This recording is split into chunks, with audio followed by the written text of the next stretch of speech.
Hello, everyone, and welcome to our webinar dedicated to DSpace 7. I think we can start now, and I hope you can see and hear us well. My name is Magda Sochacka, and at Pcg Academia, I'm responsible for international development, and I will be responsible for moderating this webinar today. We are broadcasting from unusually hot Warsaw, so I hope you are at places with more comfortable temperatures. And well, if not, we can definitely join you in the heat misery. Let me first present the agenda for today's webinar. Since we are meeting with many of you for the first time, I will start with a short introduction to Pcg Academia as a company. And then for those who are less familiar with DSpace, I will also say a few words, introductory words about the software. And with those words, I will open the main panel discussion with Piotr Masalski. Piotr is the Director of Research Information Management Systems at Pcg Academia. And with Piotr, we'll talk about the DSpace 7, current research information systems, and DSpace implementation case studies. And finally, at the end of the webinar, Łukasz Danak, our colleague from Pcg, will show you a demo of a highly customized repository based on DSpace 7.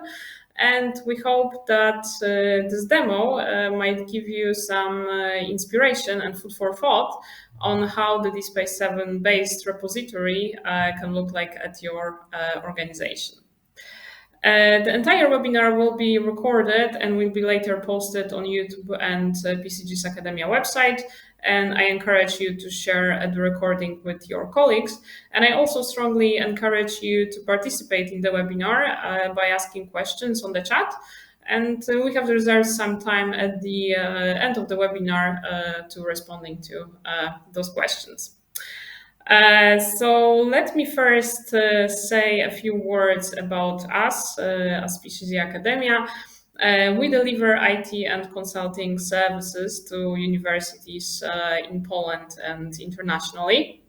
We are part of a bigger entity, an American company, Public Consulting Group, and Pcg has over 35 years of history and $600 million of revenue.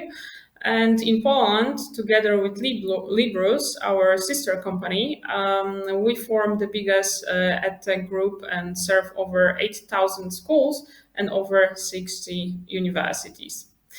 We partner with several global higher ed organizations like Times Higher Education, Blackboard, that is now part of Anthology, and Inspera. However, in the context of today's discussion, the most important is our partnership with Lyresis. And Lyresis is a non-profit organization that supplies DSpace open source technology and also manages the user community. And Pcg Academia, as a certified partner of Lyresis, delivers various services around DSpace, including migrations, integrations, and customizations. In general, we have a portfolio of over 20 solutions divided into two main categories.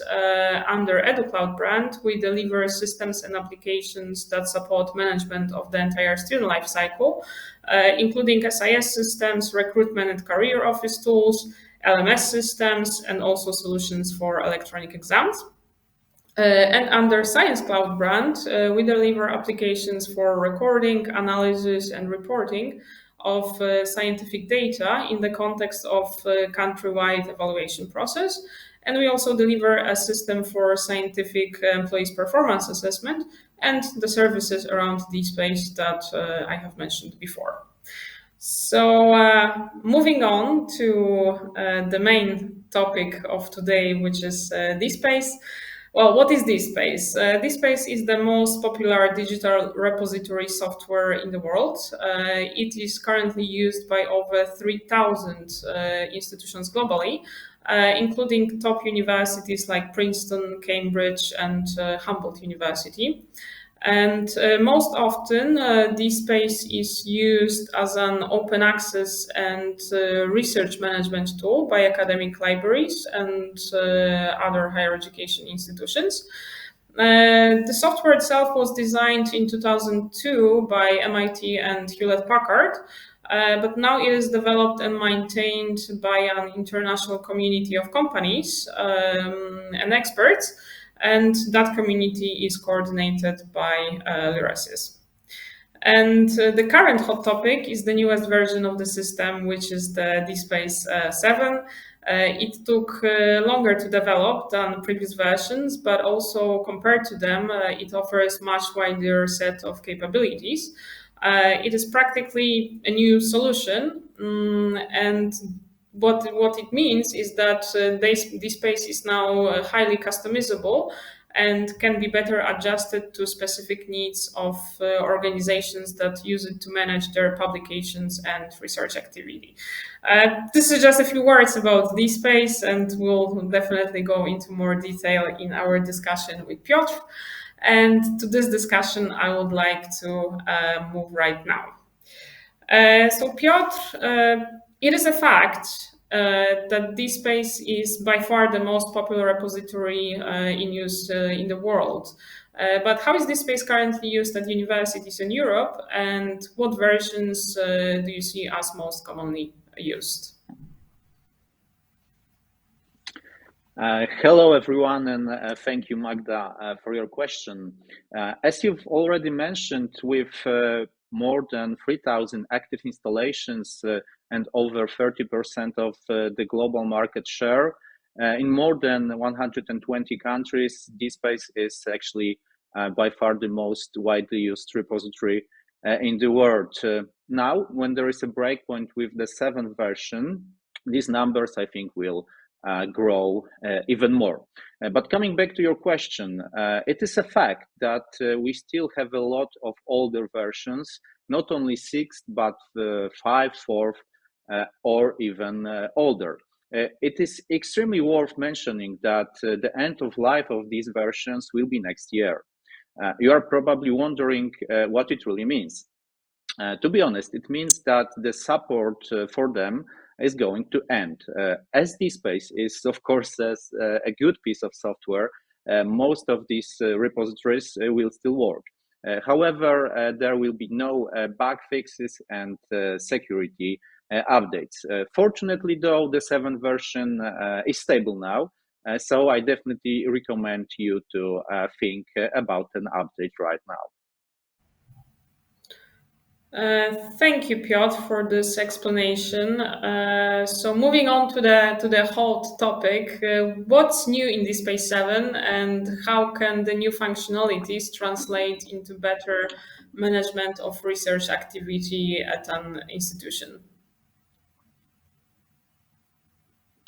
Okay, first of all, I think the technology. Thanks to Angular framework, it is now highly customizable and can be better adjusted to some specific needs when it comes, for instance, to the graphical issues.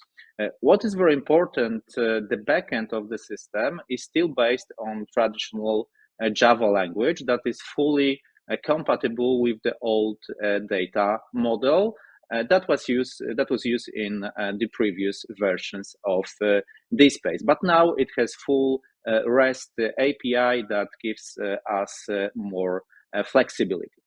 Second of all, I think that the user interface, it is now very smooth and easy to use, especially in the deposit form. We have drag and drop, easily upload process, customizable workflows, and let's say a ton of widgets. For instance, duplicates detections, license selections, assistance, and these are all very useful. Finally, it's now very easy to integrate DSpace with other systems via the REST API I have already mentioned before.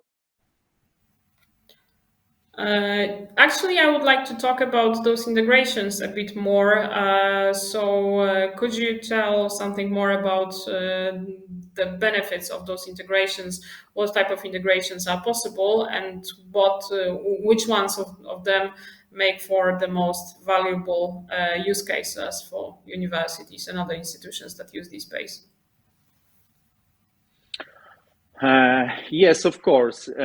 Ever since it was launched, DSpace 7 offers you very significant integrations out of the box, such as, for instance, OLI PMH, that is responsible for data harvesting. For example, it is used by Google Scholar. The second one is, of course, Orcid integration. But actually, it is a very good timing for your question right now, because yesterday, it was the 26th of June, we had 7.3 version being released. Of course, this shows that the piece of system development is very fast. So now let's try to list the most important available integrations. Most of them have just came with this 7.3 version. This would be Crossref. It helps you while depositing new publications. Then, for instance, Scopus, Web of Science, PubMed. These can also improve your forms experience. However, let's not stop with the publications themselves. For instance, we can also collect data from European Patent Office. Finally, there is now even more sophisticated integration with OrcID based on user profile migrations. It's obvious that all of these integrations significantly facilitate the use of the system on a daily basis. They just do a large part of the work for us. I think that's very good to hear from the point of universities that, well, thanks to integrations, there can be less of the manual work and also less errors that are made when we have to copy the data manually. And now I'd like to move on the very important and I think widely discussed topic of international repositories versus CRIS systems. So how do those two types of systems differ from one another? And can actually one system be both? And I think the most importantly, can DSpace 7 do that actually?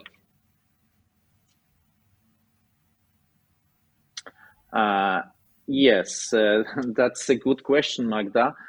As some of you might know, there is also a CRIS distribution of DSpace. It extends the standards DSpace features with the support for decentralized and self-service researcher profile management. Moreover, it integrates with dozens of external data sources to retrieve these bibliographic and bibliometric data of publications and, of course, the scientists. In short, it can be said that it gives us the opportunity to move from the publication level to the relations between objects such as implemented projects or grants. If we take care of the appropriate mapping of the departmental structure of the university, together with a good strategy, it is possible to extend the institutional repository to fully functional current research information system based on DSpace. To prove that, we prepared a demo version that you will be able to see today. Thank you, Piotr, for this explanation. I think it's a very interesting topic and definitely worth discussing and exploring from the point of view of universities. We as Pcg Academia carried out DSpace migration project for Jagiellonian University, which is the top one university in Poland. So could you tell our audience more about this project and what was the value of the project, what continues to be the value of the project to the university? Okay, before I begin, I would like to say that when it comes to research information management systems, Pcg Academia works with a great amount of educational institutions of all sizes, from large universities to small regional schools. I can share with you some details of the case study of Jagiellonian University that is actually a top one in Poland. The university has been using DSpace repository since 2014. It stores close to 250,000 records. Almost one third of those include the full text publications. The repository is highly integrated with the internal IT systems such as ERP, research information management, student information system, and of course external ones like Orcid, Google Scholar, and Sherpa Romeo. Just after the DSpace 7 was released, the Jagiellonian University decided to start the migration process with Pcg Academia. After just a few weeks, we were ready with some collections being already migrated to the 7th version, which was, of course, a perfect proof of concept for us. To be honest, I must say that it was a very smooth process and the obvious evidence that DSpace 7 is now grown enough to handle such a big data sets. Thank you, Piotr, for describing that project. So this is but an example of a project that we can carry out for the university.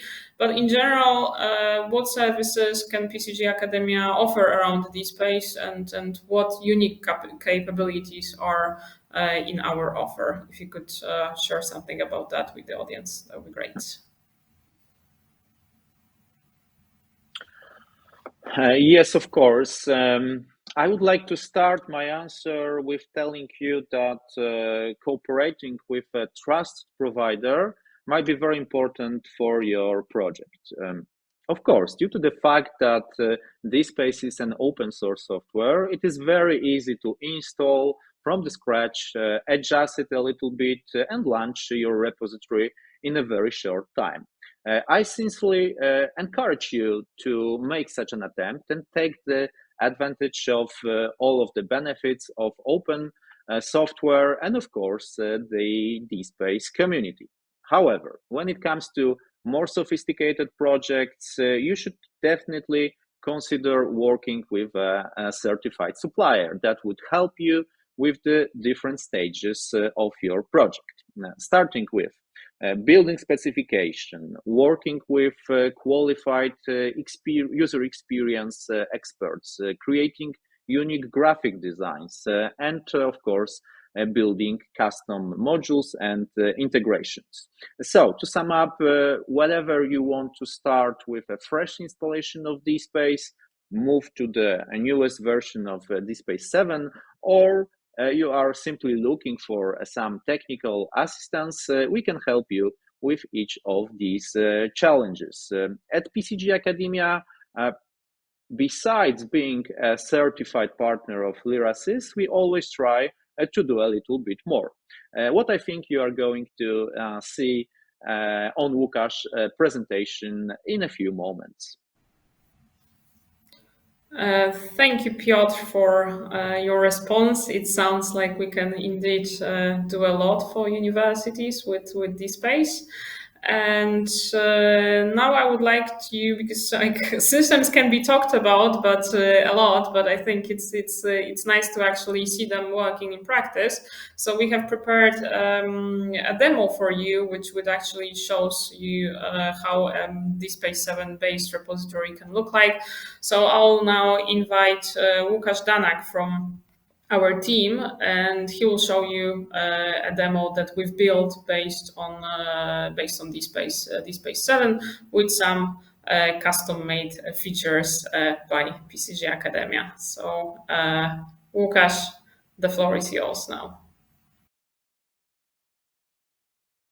Good afternoon. My name is Łukasz Danak and I am consultant with PCG Academia. Today I would like to show you a demo of DSpace 7. In my presentation, I'll show you new features of DSpace 7, some interesting functions, and how to navigate through the repository interfaces. My demo will be based on DSpace 7 environment, created and enhanced by PCG Academia. The environment is built on the DSpace 7 CRIS version, so you'll see some functionalities pertaining to CRIS rather than to a typical institutional repository. We only have about 15 minutes, so I'll focus on several specific areas.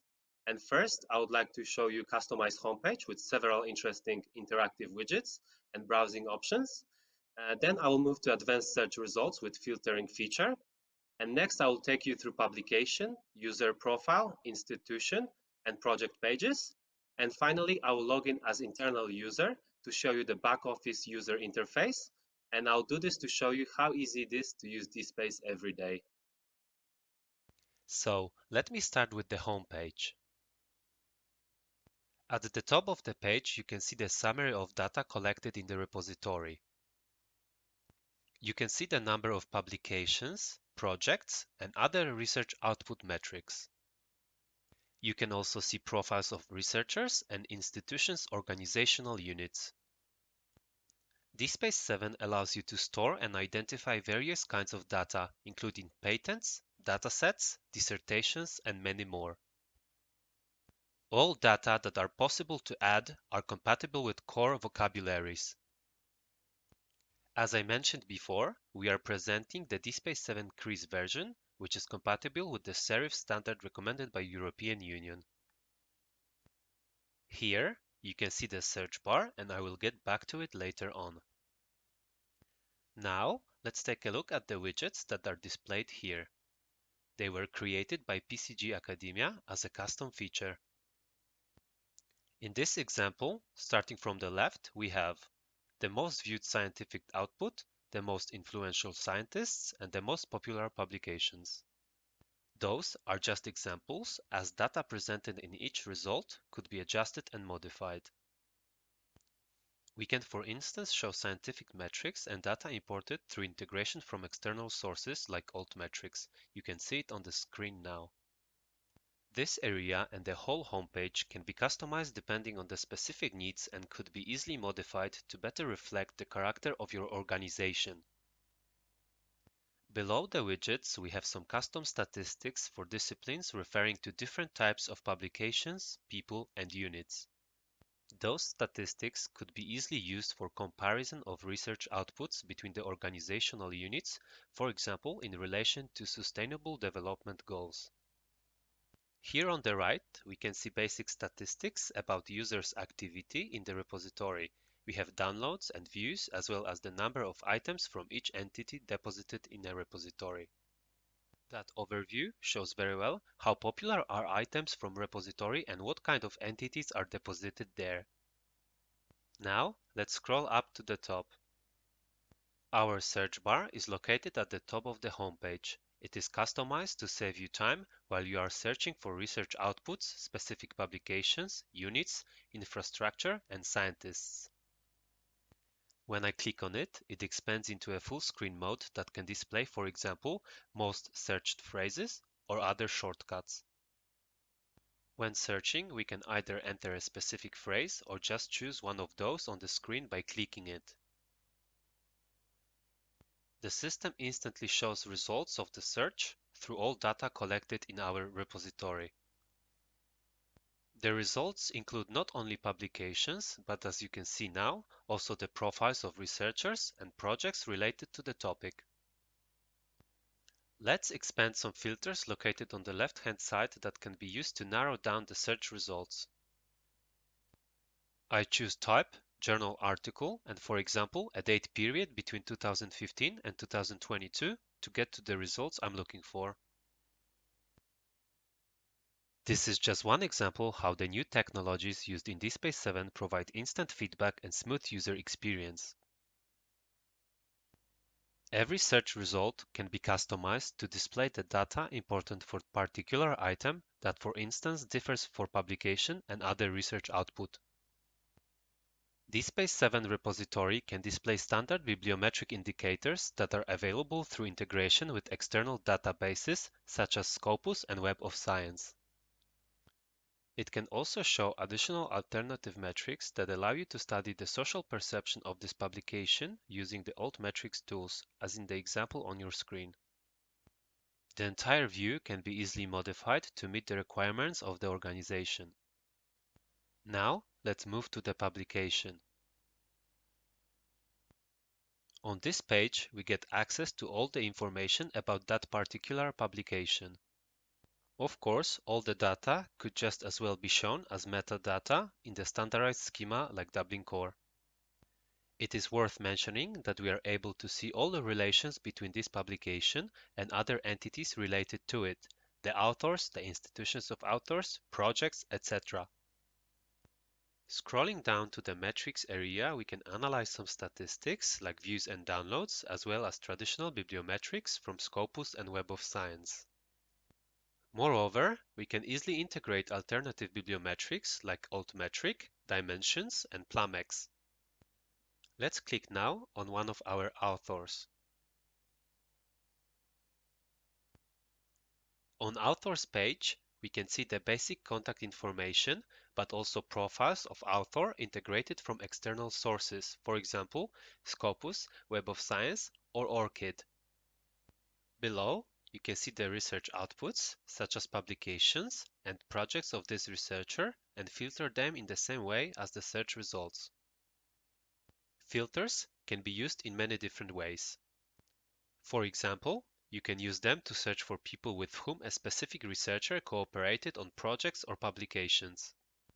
Similar to the publications view, you can see the number of views on the author's profile. If you are interested in some additional details of an author, you can scroll to his biography, information about interests, languages spoken, as well as his employment and education history. Most of the researchers are affiliated with an organization. In DSpace 7 CRIS, you can easily navigate to the information on all of those affiliations. Now, let's quickly move to the organization profile. We see basic information about the unit, its sub-organizations, but also publications, projects, and people affiliated with it. I would like to point out that thanks to DSpace 7 CRIS various integrations, all elements of the repository are interconnected and easy to switch between. For example, you can go to the projects and see all the projects related to the organization. When you click on the name of a project, you are taken to the projects page where you can see some more detailed information. Projects organizations, people, and statistics. Let's move to the project. We see some basic information about project, relations with people involved in a project, and organizations that take part in a project. In the Outputs tab, we can see publications that were created as a result of a project.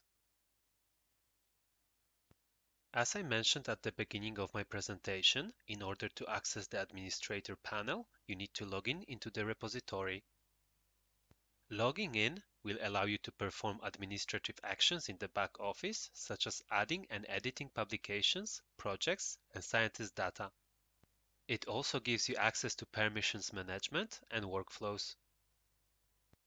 Due to the limited time, we will now focus on depositing simple item in open access to show you how easy it is to cope with DSpace 7 interfaces for scientists of your organizations, administrators, and library employees. Now, I would like to take you through the whole process of adding a publication. We go to Management sidebar on the left, we click on New, Item, and we choose Test Publication Collection. Thanks to its integration with external database, DSpace 7 CRIS can simplify your work of providing items data. There are quite a few integrations available already, and the portfolio is still expanding. The integrations allow you to retrieve some information about the publication from a certain source. They also allow for data interoperability. For example, data entered in one place can be used in another through integration interfaces prepared by DSpace.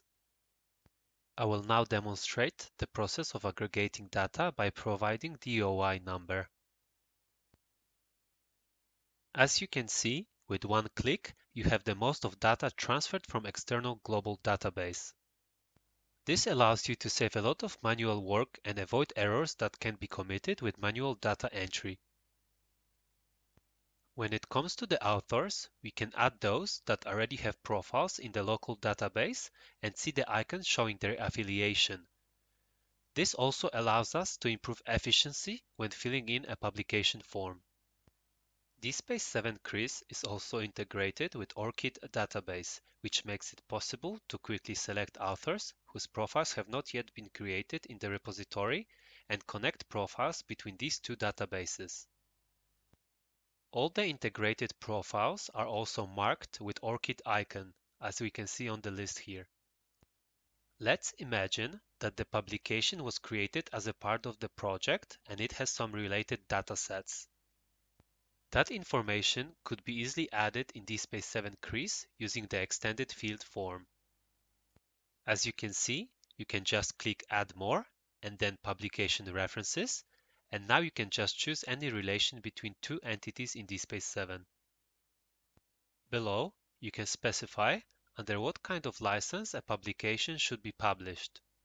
DSpace offers an easy tool for users who are not well versed in the legal aspects of publishing. Clicking on Creative Commons expands the list of the options. Then, the person submitting the publication only has to answer a few simple questions. As you can see, upon answering the questions, the CC license is automatically assigned to the publication, together with the link to terms and conditions that is generated automatically. The repository contains a mechanism that is able to detect duplicates of publications. If DOI number or title of a publication is the same as another one, the system displays information about a potential duplicate. The person submitting the publication should review the information and decide if it is indeed a duplicate and either go back to the form or discard new submission. In our case here, I know that the new publication is not a duplicate. That's why I click It's not a duplicate and go further. To complete my submission, I need to add our publication file. I can drag and drop the file anywhere on the website or click Browse at the top of the page and upload it manually. Then I need to accept the repository license and tick the checkbox to confirm it. Finally, we should decide if we want to save or deposit an item. Clicking the Save button will temporarily store an item in order to put it into the workflow. Hitting the Deposit button will start the publication publishing process and the publication will be sent to the review. Our deposited publication is available on the list of publications on your submission screen. Once you click on it, the publication is shown and you can see all the data that you have imported by adding existing DOI number and later adjusted as I have demonstrated before. That concludes our demo and what we have prepared for you today. Thank you for joining us. Indeed, thank you, and also thank you, Łukasz, for this demo presentation. I think we've seen just how rich in functionality, easy to use, and also, well, aesthetically pleasing a repository can be. And I hope you, our audience, found our demo indeed interesting and got a better idea out of it, how a migration to DSpace can enhance the publications and research activity management at your university. And I see we have some questions from you. So now I'd like to move to those. So first question we have is how long does an implementation take, and is the time affected by customizations that we require? Okay, thank you. Thank you for this question. I expected that one. Of course, it depends on the complexity of the implementation, additional modules to be developed, and the integrations to be done. As I said, the MVP, or let's call it proof of concept can be done in a few weeks, even in a very vast university. However, when there are some sophisticated brand book to be covered, some graphical guidelines, it can be a few months as well, I think. Thank you. I see another one. Typically, CRIS systems are compatible with the serif standard, while institutional repositories use Dublin Core. So, is this issue resolved with DSpace 7?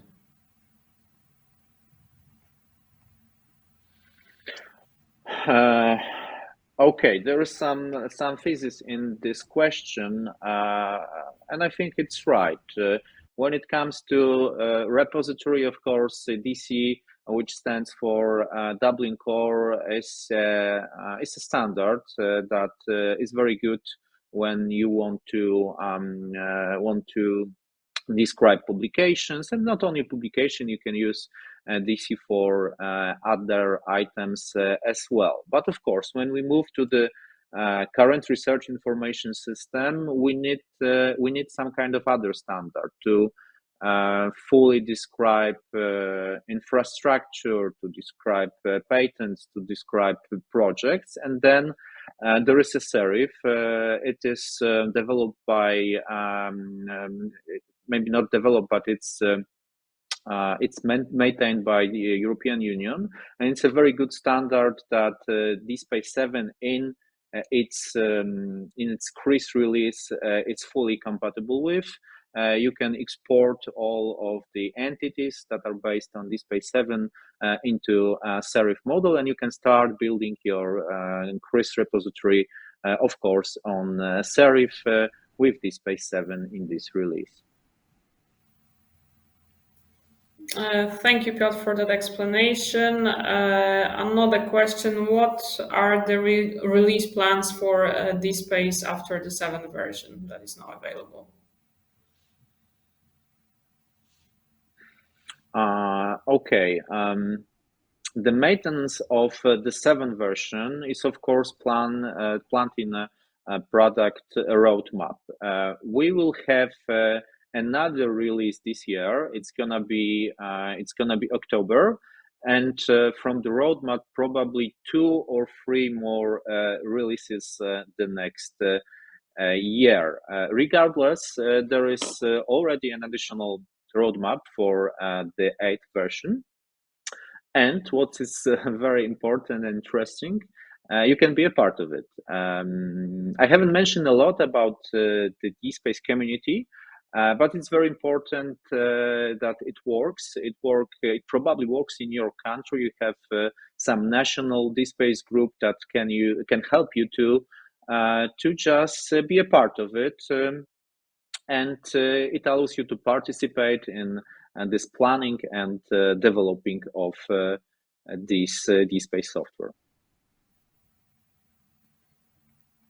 Thank you. Another question we have around migration. So how does a migration look like? And do you set up a new instance of the system or upgrade the existing one?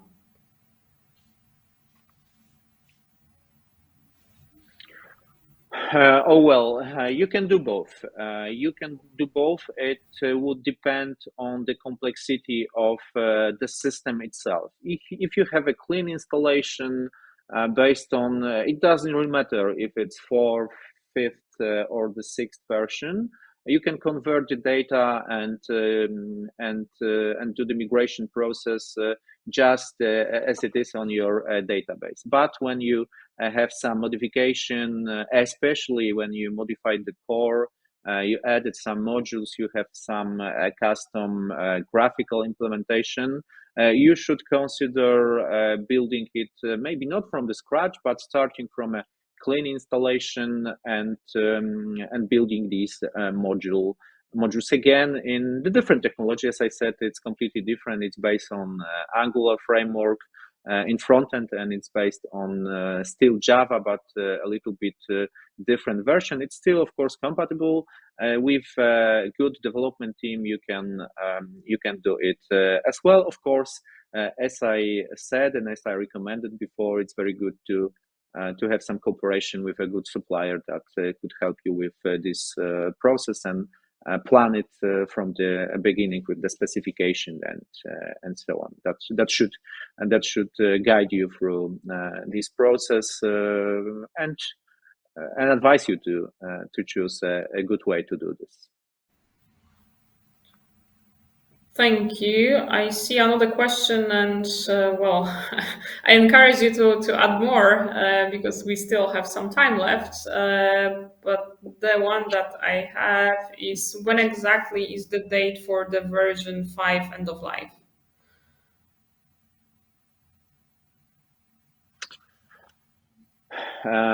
Okay. This end of life is planned to be the end of this year, as I remember, with the 5th version. And what is more important, because we have a lot of repositories based on the 6th version, for this, it's gonna be, I think, around half of the year next year. I think that the last day of June is the end of life of the 6th version. It's very important. We have a lot of 6th versions repositories still working. So I should recommend migration to the 7th version also for them, not only for the 5th version users. Thank you. I don't see any more questions for now, so I think this is the last moment to ask them. It looks like we kind of sprinted through what we prepared for you today.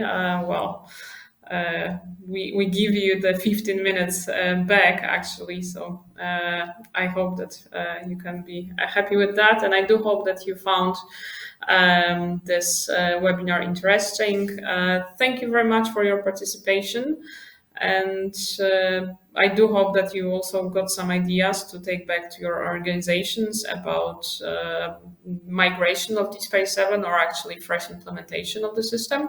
I remind you that the webinar was recorded, and the recording will be available on our website and also on YouTube in a few days.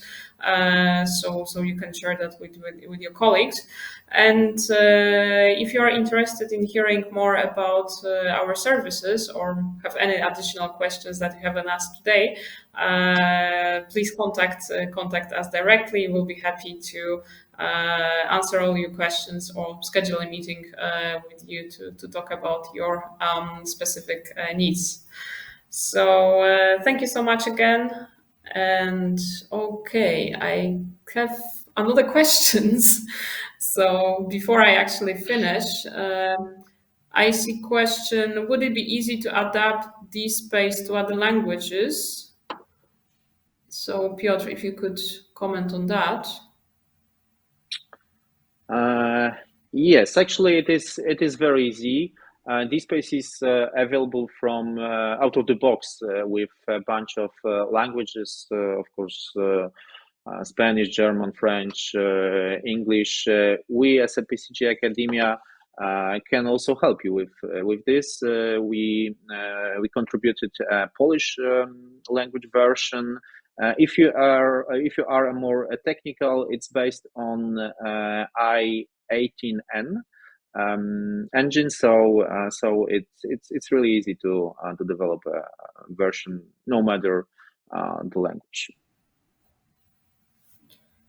And next question, regarding the statistics, would it be possible to obtain data on views or downloads between periods, dates, or group them, for example, by authors, by communities, or by sub-communities? Okay, that's a little bit difficult one, but I will try to answer. The mechanism that is standard in DSpace, of course, can obtain the statistics. you can use this data, and you can use this data the way you suggested here. I think I would have to get into details because the question is very specific. It mentions some periods, dates, and groups, and of course statistic for the communities. But I can undoubtedly say that it is possible. It might require some additional development, but of course you can do this. As the versions grow of the DSpace, you've probably seen, when you're familiar with this roadmap and this process, that the statistics issues are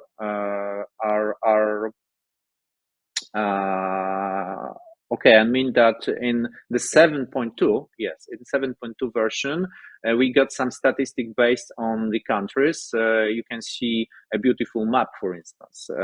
So regarding your question, yes, of course, it would be possible. You can use this data in some other dimensions. For example, this one you mentioned here. Thank you, Piotr. It indeed sounded complicated, but it looks like we can do complicated things as well. So I don't see any more questions right now, and I think now is the time to really say goodbye. Again, thank you for being with us. I hope you found the webinar interesting, and hope to hear from you, and that we'll stay in touch. And goodbye, and enjoy the rest of your day. Thank you so much. Thank you very much. Thank you very much as well.